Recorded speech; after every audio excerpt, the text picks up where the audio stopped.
GS अड्डा world में आपका स्वागत है। आज हम मॉडर्न हिस्ट्री का 1857 की क्रांति के बारे में चर्चा करेंगे। कह रहा है जो 1857 के विद्रोह के समय मुग़ल बादशाह के पद पर आपको कौन थे, तो बहादुर शाह जो है द्वितीय था। इस समय भारत के गवर्नर जनरल कौन थे, यानी पूछेगा 1857 के क्रांति के समय भारत का गवर्नर जनरल कौन थे, तो लॉर्ड कैनिंग थे। आगे देखेंगे इस समय इंग्लैंड के प्रधानमंत्री कौन थे, तो लॉर्ड पामस्टन, जबकि विरोधी दल के नेता डिज़रायली थे। अब हम देखेंगे 1857 की क्रांति के बारे में। यह है स्वरूप, प्राकृतिक कारण, प्रसार, नेतृत्वकर्ता, सफलता का कारण और परिणाम क्या निकला। 1857 की क्रांति का लास्ट में परिणाम क्या निकला। देखिए कुछ विद्वानों का मत है, जो हम पहले भारतीय विद्वानों का मत पढ़ेंगे। यह सुनियोजित ढंग से किया गया प्रथम स्वतंत्रता संग्राम है। ये कौन कहते, बी डी सावरकर कहते। यह न तो प्रथम है, न ही राष्ट्रीय और न ही स्वतंत्रता संग्राम था, आर.सी. मजूमदार कहते। यह जन क्रांति था, तो कौन कहते, रामविलास शर्मा कहते। यह राष्ट्रीय विद्रोह नहीं था, क्योंकि इस समय तक भारत में राष्ट्रवाद का विकास नहीं हुआ था, ये पंडित नेहरू कहते, जो हमारे देश के प्रथम प्रधानमंत्री थे। अगर राष्ट्रीय जो है कह रहा है, अगर यह राष्ट्रीय संग्राम नहीं था तो यह सिपाही विद्रोह कहना भी गलत है, एसन सेन कहते ये बात। नेक्स्ट हम लोग देखेंगे 1857 के विद्रोह में सरकारी इतिहासकार एसन सेन थे, जिन्होंने 1857 के जो है 1857 नाम पुस्तक की रचना की। आगे है विदेशी विद्वान। ये तो भारतीय विद्वान का मत था। विदेशी विद्वान के बारे में, यह एक राष्ट्रीय विद्रोह था, ये डिज़रायली कहे थे। यह एक सैनिक सिपाही विद्रोह था, यह कौन कहते, तो जॉन सीले मालेरसन और जो है ट्रेवलियन लॉरेंस कहते हैं। यह सभ्यता की बर्बरता के बीच का युद्ध है, ये टी.आर. होम्स कहते हैं।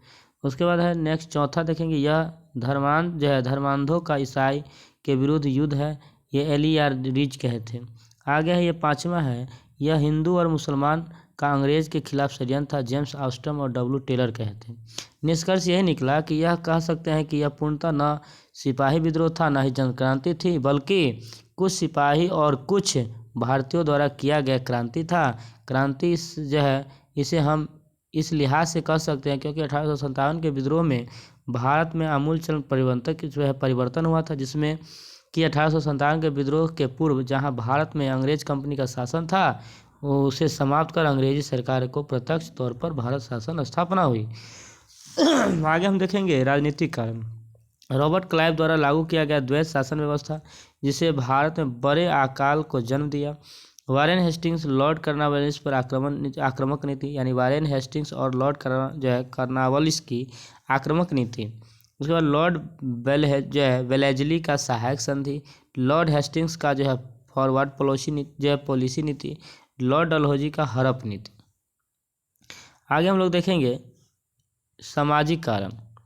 सामाजिक कारण में हम लोग देखेंगे जो लॉर्ड विलियम बेंटिंक द्वारा समाप्त किया गया सती प्रथा और ठगी प्रथा, लॉर्ड कैनिंग द्वारा पारित किया गया हिंदू विधवा पुनर्विवाह अधिनियम। आगे हम लोग देखेंगे, कह रहा है लॉर्ड डलहौजी ने 1849 में यह घोषणा किया कि बहादुर शाह जफर का उत्तराधिकारी लाल किला के बजाय कुतुब मीनार के छोटे स्थान पर रहेंगे। फिर जो है इसका अगला, लॉर्ड डलहौजी ने 1850 में धार्मिक अयोग्यता अधिनियम पास किया था। आगे लॉर्ड जो है कैनिंग ने 1856 में सैनिक अधिनियम पास किया था। अगला है लॉर्ड कैनिंग ने 1856 में यह घोषणा किया कि बहादुर शाह जफर के उत्तराधिकारी बादशाह नहीं कहलाएंगे, बल्कि राजा या जो है शहजादा कहलाएंगे। अब आर्थिक कारण हम लोग देखेंगे। ब्रिटिश सरकार के द्वारा कई प्रकार की आर्थिक नीति जैसे अस्थायी बंदोबस्त, रैयतवारी व्यवस्था, महालवारी व्यवस्था लागू किए। इन सभी व्यवस्थाओं के अंतर्गत अंग्रेजी सरकार भारतीयों का शोषण किए थे। सैनिक कारण देखिए, अंग्रेज की सेना में भारतीय और यूरोप का अनुपात मात्र आपको 5:1 था। इसके बावजूद भी भारतीय सेना को न अधिक सुविधाएं और न ही अधिक पगार दिया जाता, यानी पैसा दिया जाता था, सैलरी। साथ ही साथ भारतीय सैनिक के साथ अभद्र व्यवहार भी किया जाता था। उन्हें कुत्ता सुअर कहकर पुकारा जाता था। साथ ही भारतीय सैनिक उच्च पद ग्रहण भी नहीं कर सकते थे। तत्कालिक कारण देखिए, तत्कालिक कारण था चर्बी वाले कारतूस। तत्कालिक कारण इसका था चर्बी वाले कारतूस। अंग्रेज कंपनी ने दिसंबर 1856 में सेना ब्राउन बेस राइफल के जगह पर दिसंबर 1856 में एनफील्ड जो है राइफल शामिल किया गया। इसके जो है चलाने के हेतु प्रशिक्षण आपको दमदम यानी बंगाल में, अम्बाला पंजाब में या सियालकोट पाकिस्तान में दिया जाता था। उसके बाद कह रहा है एनफील्ड राइफल्स में कारतूस भरने से पहले जो है उसके जो है खोलने के लिए मुंह से खोलना होता था। कारतूस के ऊपरी खोल के विषय में यह अफवाह फैल गई कि गाय और सूअर की चर्बी मिली हुई थी, जो हिंदू मुसलमान के धर्मों के लिए सही नहीं था। जब इस बात पर खबर बंगाल के बैरकपुर के 34वीं नेटिव इन्फेंट्री के जो है सिपाही मंगल पांडे को लगी तो एनफील्ड राइफल्स को प्रयोग लाने से इनकार कर दिया और बड़े अधिकारी जनरल ह्यूसन और जो है जनरल बाग को 29 मार्च 1856 में मंगल पांडे द्वारा हत्या कर दिया गया। इसी कारण मंगल पांडे को पकड़कर 8 अप्रैल 1857 को फांसी पर चढ़ा दिया। 1857 के विद्रोह में शहीद होने वाले प्रथम नेता कौन थे? तो मंगल पांडे थे, जो 1857 के विद्रोह के शुरू होने के पहले ही शहीद हो गए। अब विद्रोह आरंभ। 1857 विद्रोह शुरुआत आपको 10 मई 1857 से मेरठ यूपी से हुआ था। आगे है प्रसार और जो है नेतृत्वकर्ता कौन कौन थे? तो संपूर्ण भारत में 1857 के विद्रोह में जो है प्रभावित नहीं हुआ था, बल्कि कुछ ही हिस्से जैसे मध्य भारत, उत्तर भारत प्रभावित था। दिल्ली में देखिए 1857 के विद्रोह का नेतृत्व कौन किए थे? इस क्षेत्र में 1857 के विद्रोह की शुरुआत 12 मई 1857 को मानी जाती है। इस क्षेत्र से नेतृत्वकर्ता कौन थे? तो जो है मुगल बादशाह मोहम्मद शाह जफर थे, जबकि सैनिक जो है नेतृत्व बख्त खां द्वारा किया जाता था। दिल्ली के इस क्षेत्र में विद्रोह को दबाने के लिए निकलसन और हडसन को भेजा गया, जिससे विद्रोह को दबाते हुए निकलसन मारा गया, जबकि हडसन सितंबर जो है 1857 आते आते विद्रोह को दबा दिया। आगे हम लोग देखेंगे अवध के बारे में देखेंगे। अवध से आपको पता ही है, ये शुरुआत जून 1857 में मानी जाती है। इस क्षेत्र में विद्रोह के नेतृत्वकर्ता बेगम हजरत महल थी।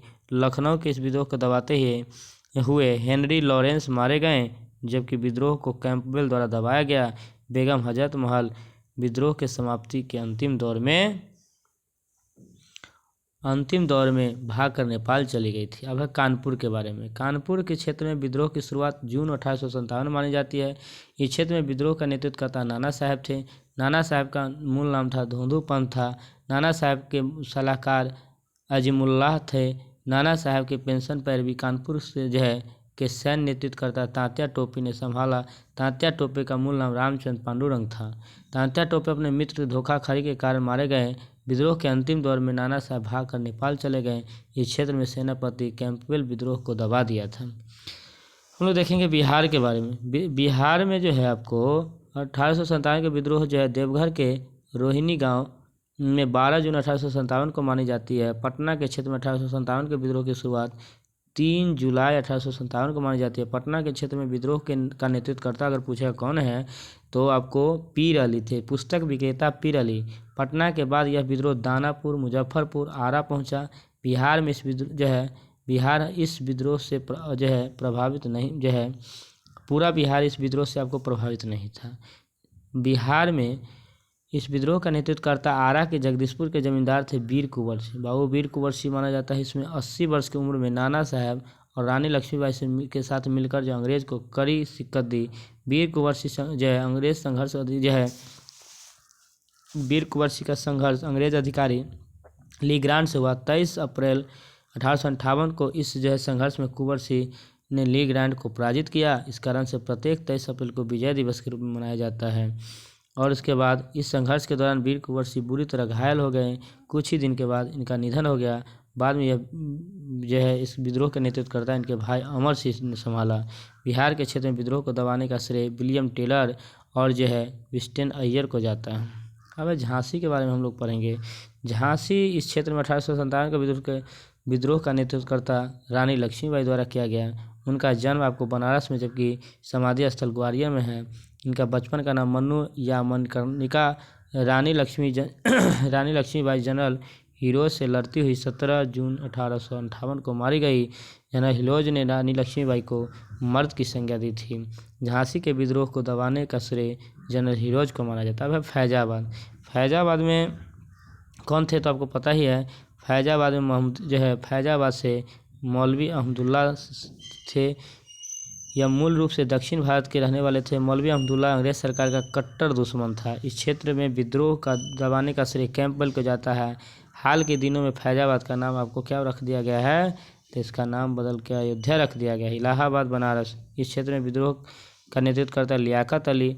विद्रोह को दबाने का श्रेय आपको कर्नल नील को जाता है। अब बरेली, बरेली इस विद्रोह का नेतृत्व करता खान बहादुर खां थे, जबकि विद्रोह कैंपबेल ने दबाया। 1857 के विद्रोह का नेतृत्व करता राजस्थान में ठाकुर कौशल सिंह, महाराष्ट्र में रंगोजी बाबू, गोरखपुर में गजाधर सिंह, मथुरा में देवी सिंह, असम में मणिराम दत्ता थे। अब असफलता के कारण, इस विद्रोह में क्या असफलता के कई कारण थे। केंद्रीय स्तर पर इसका कोई निर्माणकर्ता नहीं थे, नेतृत्वकर्ता ही नहीं थे, कोई अच्छा नेता ही नहीं थे केंद्रीय स्तर पर। इसका कोई लक्ष्य निर्धारित नहीं था। इस विद्रोह की शुरुआत भले ही सिपाही द्वारा की गई, लेकिन सिपाही वर्ग के लोग भी पूर्णतः शामिल नहीं हुए थे। विद्रोह अगर अवध के सिपाही विद्रोह था तो वहीं पंजाब और गोरखा सिपाही अंग्रेज का साथ दे रहे थे। इस विद्रोह में जहाँ एक और अवध के नवाब विद्रोही था तो वहीं दूसरी ओर हैदराबाद के निजाम, इंदौर के होलकर, बिहार में दरभंगा महाराज, भोपाल के राजा, कश्मीर के महाराज, ग्वालियर के सिंधिया इत्यादि अंग्रेज का साथ दे रहे थे। इसी घटना को लेकर लॉर्ड कैनिंग ने कहा कि अगर 1857 के विद्रोह में देशी रियासत साथ नहीं देती है तो अंग्रेज भारत को अपने शासन का बचाव नहीं कर पाती है। पाँचवा है, इस विद्रोह में शिक्षित और मध्यवर्गीय लोग अपने आप को अलग रखे थे। परिणाम क्या हुआ, इसके कई परिणाम निकले। इस विद्रोह के बाद भारत अंग्रेजी कंपनी शासन समाप्त हुई तथा भारत प्रत्यक्ष तौर से अंग्रेजी सरकार के शासन स्थापित हो गई। उसके बाद दूसरा कारण था, इस विद्रोह समाप्ति के बाद 1858 में परिषद अधिनियम आया और बाद में भारत गवर्नर जनरल का नाम बदलकर वायसराय कर दिया। इस विद्रोह के बाद मुगल बादशाह के पद समाप्त कर दिए गए। विद्रोह के बाद पुनर्गठन हेतु पील कन्फर्म आयोग का गठन किया गया, जिसने अंग्रेज सरकार की सेना बंगाल के अवध में सैनिक की संख्या को घटाए। वहीं दूसरी ओर पंजाब और गोरखा सैनिक की संख्या बढ़ा दी गई। इस विद्रोह के बाद भारत में राष्ट्रपद का विकास हुआ। तो वीडियो अच्छा लगे तो यहीं तक है, 1857 की क्रांति ख़त्म हुआ। वीडियो अच्छा लगे तो लाइक और शेयर करें, चैनल को सब्सक्राइब करें। धन्यवाद।